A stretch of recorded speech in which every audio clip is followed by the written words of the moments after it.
आदाब, मैं हूं खुर्शीद रब्बानी। आप सभी का इस्तकबाल करता हूं। खास मुलाकात में आज हमारे साथ हैं बीजेपी के national spokesperson Syed Zafar Islam. और कुछ दिन पहले इन्होंने बीजेपी ज्वाइन की थी, नई जिम्मेदारी मिली है और ऐसे वक्त में जिम्मेदारी मिली है जब पार्टी में बहुत सारा जो है वो घमासान मचा हुआ है। कहीं इंटॉलरेंस की बात होती है और पार्लियामेंट में जिस तरीके से हंगामा हो रहा है उसका भी जवाब कहीं ना कहीं आपको देना पड़ता होगा। और अरुण जेटली के ऊपर नए इल्जामात लगे हैं, वो भी बात कहीं ना कहीं सामने आ रही है। और उत्तर प्रदेश में राम मंदिर बनाने के लिए पत्थर भेजे जा रहे हैं, उसको लेकर के पार्टी को जवाब देना पड़ रहा है। स्पोक्स पर्सन है आप, सबसे पहले इस्तकबाल है। और जैसे मैंने कहा कि बहुत सारा ऐसा कुछ चल रहा है इस वक्त और ऐसे में आपको जिम्मेदारी दी गई है, कैसा आपको लग रहा है कि नई जिम्मेदारी है, जैसे सर मुंडवाते ही ओले पड़ने वाली बात होगी ये तो? नहीं, देखिए, जिम्मेदारी बड़ी है ज़रूर। जी। मैंने वैसे पार्टी 2 साल या 2.5 साल पहले ज्वाइन की मैंने पार्टी। जी। और तब तक मैं छोटे छोटे कामों में मसरूफ़ रहा, छोटी रिस्पॉन्सिबिलिटी रही, कई स्टेट्स का दौरा किया मैंने और लोगों से मिलता रहा। तो पार्टी पूरे तरह उससे मुझे समझ में आने लगी कि पार्टी की आइडियोलॉजी क्या है और किस तरह से काम होता है। ये एक नई रिस्पॉन्सिबिलिटी आई जो मुझे लगता है कि काफ़ी अच्छी रिस्पॉन्सिबिलिटी, काफ़ी ज़िम्मेदारी वाली रिस्पॉन्सिबिलिटी है।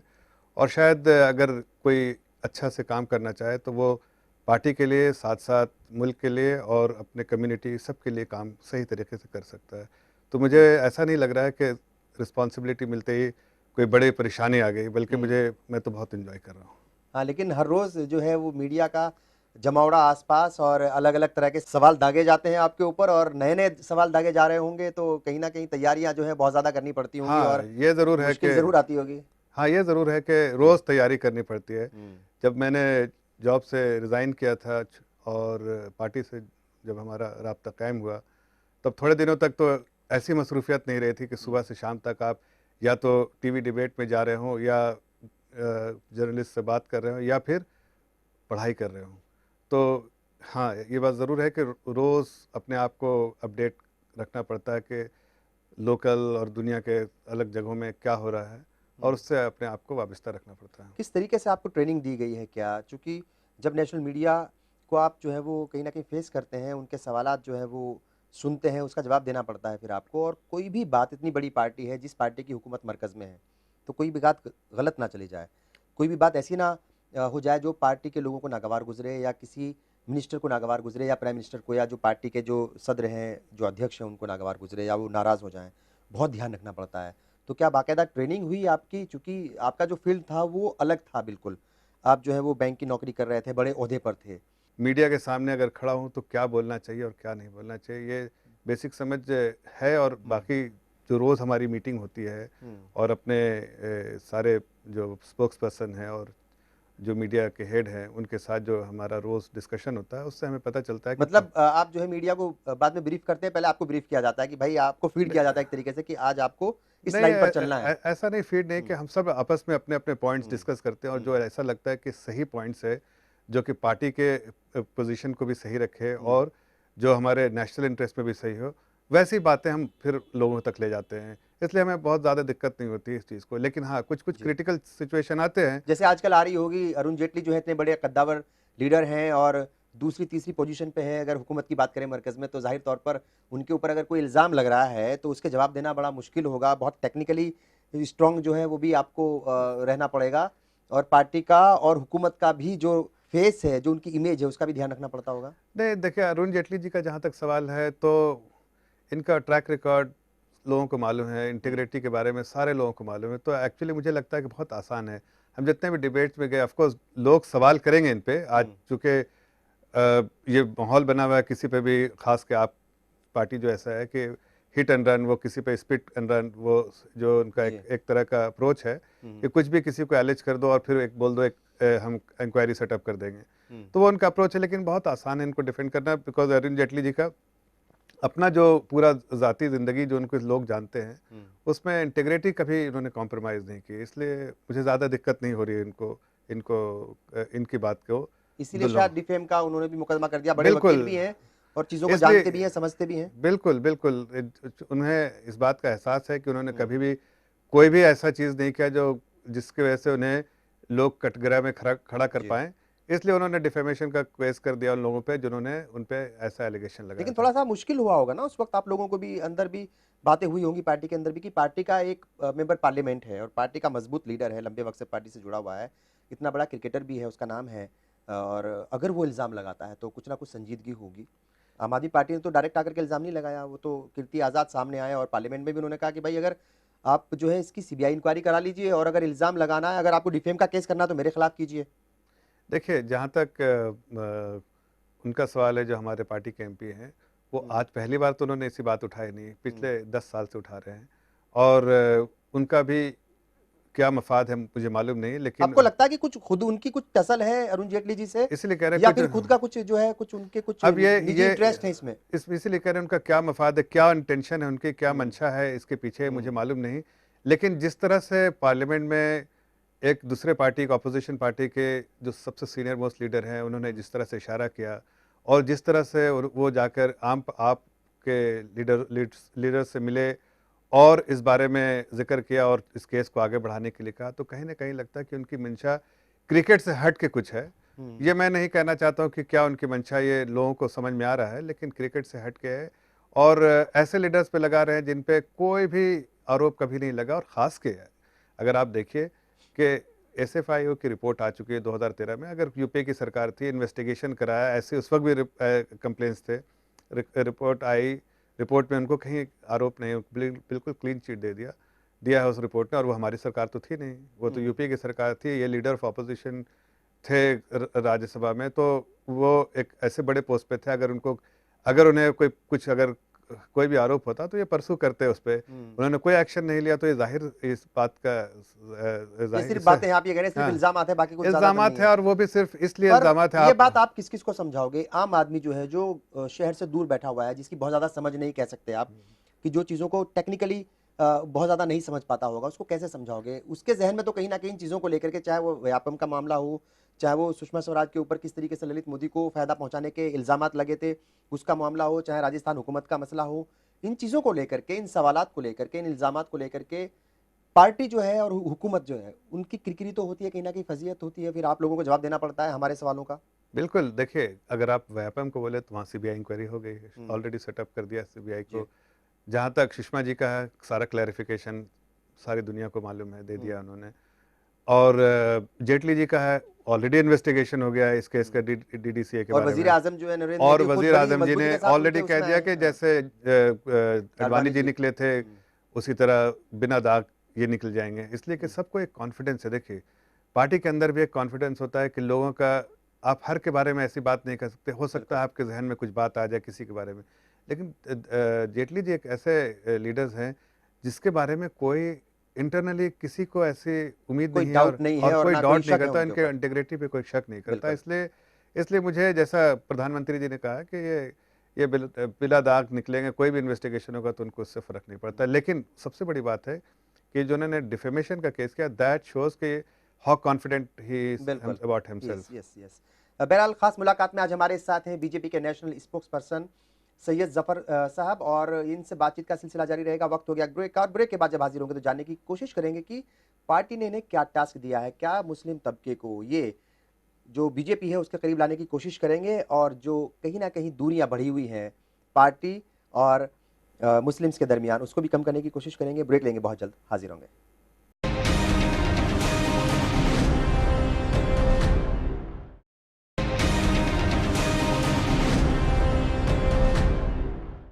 ब्रेक के बाद एक बार फिर आप सभी का इस्तकबाल है। आप देख रहे हैं खास मुलाकात और आज हमारे साथ हैं बीजेपी के नेशनल स्पोक्समैन सैयद ज़फ़र साहब और बहुत सारी बातें इनसे हो रही थी। एक बार फिर आपका इस्तकबाल है सर। क्या कहेंगे जिस तरीके से हम देख रहे थे कि पिछले दिनों पूरे ही मुल्क में एक नई बहस छिड़ गई थी। अभी भी कहीं रह करके उसका ज़िक्र होता रहता है इंटॉलरेंस का और उसका जो सबसे बड़ा हमला हो रहा था वो पार्टी के ऊपर हो रहा था, यानी आपकी पार्टी के ऊपर हो रहा था और हुकूमत के ऊपर हो रहा था, मरकज़ी हुकूमत के ऊपर। क्या लगता है आपको, क्या वाक़ई मुल्क के अंदर ऐसा माहौल है कि या माहौल था? जैसे शाहरुख़ खान को भी बयान देना पड़ा, शाहरुख़ खान भी आए, उन्होंने भी बोला कि हाँ, इंटॉलरेंस के जो वाक़यात वो बढ़ रहे हैं और आमिर खान को भी बोलना पड़ा कि उनकी अहलिया है वो कह रही थी कि हम कहीं और जा कर के बस जाएँ। जब इतने बड़े एक्टर बोलते हैं, जब कुछ साइंटिस्ट आते हैं और वो अपने अवार्ड्स लौटाते हैं, तो कहीं न कहीं सवालात उठते हैं। आपका खुद का मौक़िफ़ क्या है? खुद क्या सोचते हैं? क्या वाक़ई माहौल जो है वो वैसा है? मुझे नहीं लगता है कि कोई इंटॉलरेंस का माहौल है। जी। देखिए, ज़रूर कुछ ऐसे वाक़यात हुए हैं जिसकी मज़म्मत करनी चाहिए। सरकार ने मज़म्मत की है, पार्टी की लीडरशिप ने मज़म्मत की है और दीगर पार्टियों के जो सीनियर लीडर्स हैं उन्होंने मज़म्मत सरकार की ने है। थोड़ी देर कर दी थी लेकिन। नहीं, सरकार का तरीका होता है मज़म्मत करने का। देखिए, हुँ, अगर आप ये किसी स्टेट में हुआ है, फेडरल स्ट्रक्चर है, स्टेट में कोई ऐसा हादसा हुआ है, तो पहले सरकार जो होम मिनिस्टर मंगवाते हैं रिपोर्ट, चीफ मिनिस्टर रिपोर्ट भेजते हैं, उस रिपोर्ट के मुताबिक जैसी रिपोर्ट आती है उसके मुताबिक फिर वो होम मिनिस्टर या प्राइम मिनिस्टर उस पर या प्रेसिडेंट उस पर रिएक्शन देते हैं अपने। ठीक। तो ये आप कह सकते हैं कि रिपोर्ट देर से आई, और रिपोर्ट देर से आने का की वजह जो है वो स्टेट गवर्नमेंट उसके लिए रिस्पॉन्सिबल है, ना कि सेंटर। सेंटर ने फ़ौरन रिपोर्ट मांगी थी कि आखिर वो ख़ास के यूपी वाले जो हादसे के बारे में मैं कह रहा हूँ, जहाँ से इंटॉलरेंस का डिबेट शुरू हुआ। लेकिन हकीकत यही है कि इंटॉलरेंस का माहौल बिल्कुल नहीं है। इंटॉलरेंस का माहौल अगर होता तो हम आप इस तरह से जिस तरह से डिस्कशन कर रहे हैं, या हम जिस पार्टी में काम कर रहे हैं, जिस पार्टी को वो इतने तोहमत लगाया है लोगों ने, उस पार्टी में मैं एकदम आज़ाद इंसान की तरह नहीं घूमता, और मुझे पार्टी इस तरह की रिस्पॉन्सिबिलिटी भी नहीं देती।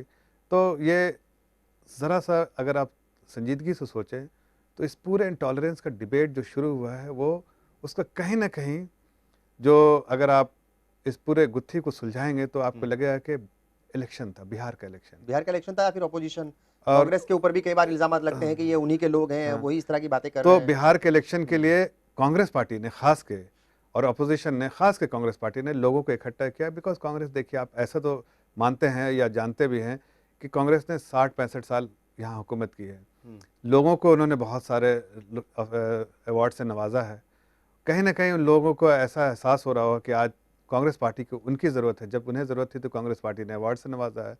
तो कुछ लोग, इतने सारे लोगों में चंद लोग ऐसे थे जिन्होंने अवार्ड वापस करने का डिसीजन लिया।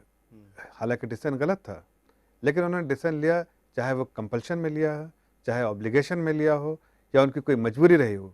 लेकिन इसका टॉलरेंस और इंटॉलरेंस से कोई लेना देना नहीं था। ये उनकी अपनी ज़ाती जिम्मेदारी, मजबूरी, या कोई एक तरह का कंपल्शन है। ठीक है, आप इसको ड्रामा करार दे रहे हैं, लेकिन फिर भी कुछ वाकयात तो ऐसे हुए हैं, चाहे वो दादरी का हो, और जम्मू कश्मीर में ऐसा वाकया हुआ, बीड जो है वो महाराष्ट्र की, वहां पर ऐसा सेम वाकया हुआ, वहां पर भी गौकशी के नाम पर एक मुस्लिम को मार दिया गया। हिमाचल प्रदेश के अंदर भी ऐसा हुआ, अलग अलग जगह ऐसे वाकयात हुए।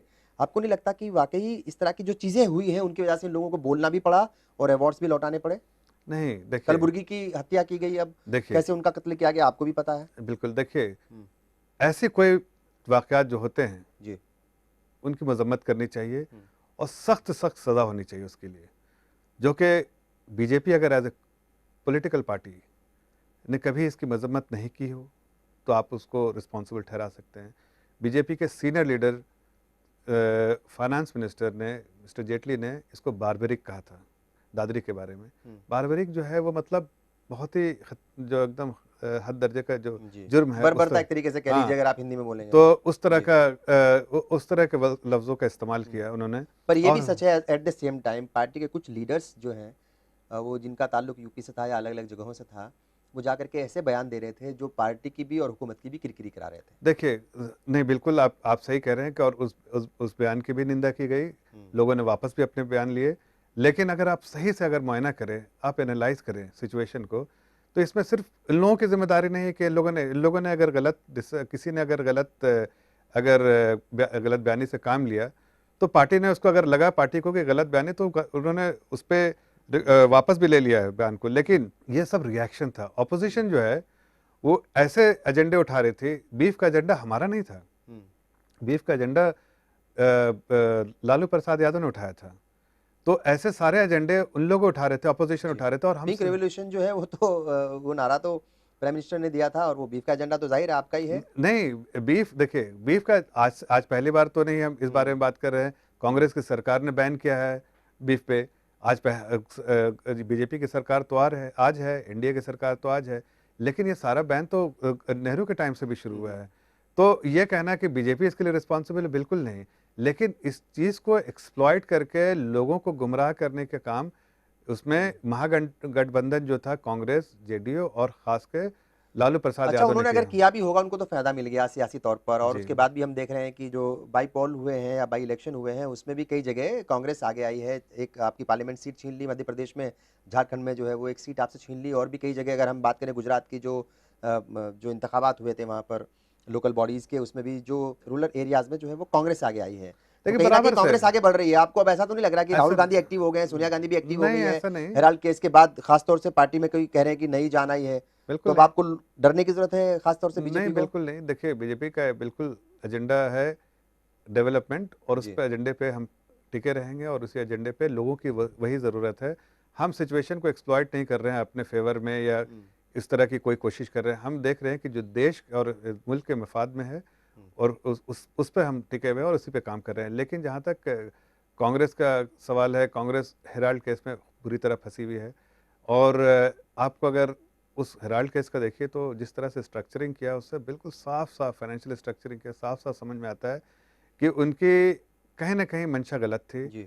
जो बेसिक ये नॉर्म्स होता पर है इस इंटीग्रिटी मसले का। के ऊपर बीजेपी भी सियासत कर रही है। ईडी ने उनको जो है वो एक तरीके से जो है नहीं, कभी का क्लीन चिट हाँ, नहीं दिया था। अगर क्लीन आप ये चिट ही कह रहे दी थी, फिर वो ट्रांसफर कर दिया गया एक बड़े अधिकारी का, नहीं, बड़े ऐसा नहीं अफ़सर है। का। वो रूटीन हुँ, ट्रांसफ़र था, कोई ऐसी बात नहीं है हुँ, और केस तो केस है। जी, फाइनेंशियल स्ट्रक्चरिंग जो किया है, वो तो सबके नज़र में है। हुँ, आप अगर हेराल्ड का केस अगर देखें, तो जिस तरह से उन्होंने स्ट्रक्चर किया, जैसे उन्होंने बनाया है सेक्शन 25 कंपनी, जी, यंग इंडिया, आपको मालूम होगा। हुँ, यंग इंडिया वो किस पर्पज़ से बना है? सेक्शन 25 की जगह वो एक ट्रस्ट बनाते हैं सोसाइटीज़ एक्ट में हुँ।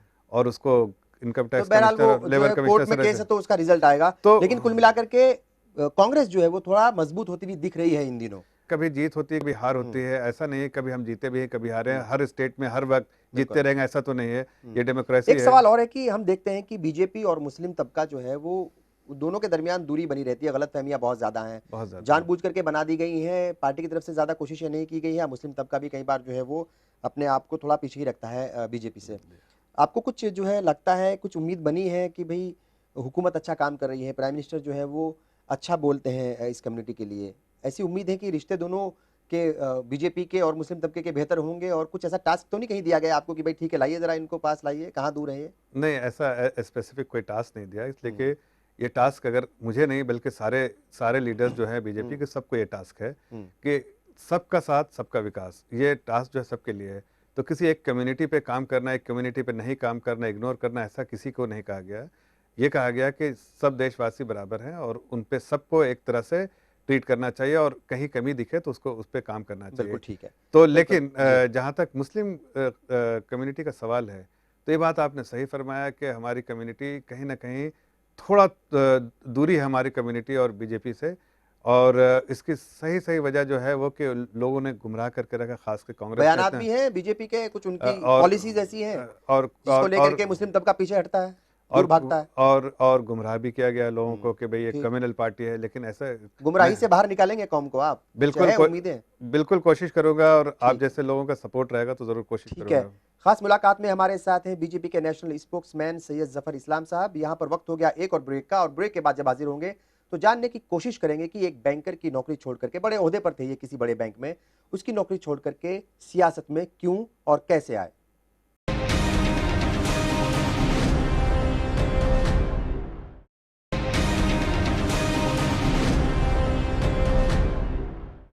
ब्रेक के बाद एक बार फिर आप सभी का इस्तकबाल है। आप देख रहे हैं ख़ास मुलाकात और आज हमारे साथ हैं बीजेपी के नेशनल स्पोक्समैन सैयद ज़फ़र इस्लाम साहब। आपका जो जो करियर है वो एक तरीके से बेहतर तरीके से चल रहा था और बड़े ओहदे पर आप थे ड्यूश बैंक में। एमडी की हैसियत से काम वहाँ पर कर रहे थे। फिर उसको छोड़ कर के सियासत में आने का फ़ैसला क्यों किया? चूँकि वहाँ पर आप आराम से जो है वो हर महीने की कोई टेंशन नहीं थी। पता है आपको कि हर महीने जो है वक़्त पर तनख्वाह आ जाएगी। बहुत सारे लोग हैं जो आपके अंडर में काम कर रहे होंगे। सुकून से ज़िंदगी चल रही होगी, मोटी तनख्वाह आप पा रहे थे। फिर कहाँ ये सियासी चप्पलचड़े में आकर के क्यों प फँस गए यहाँ सियासत में?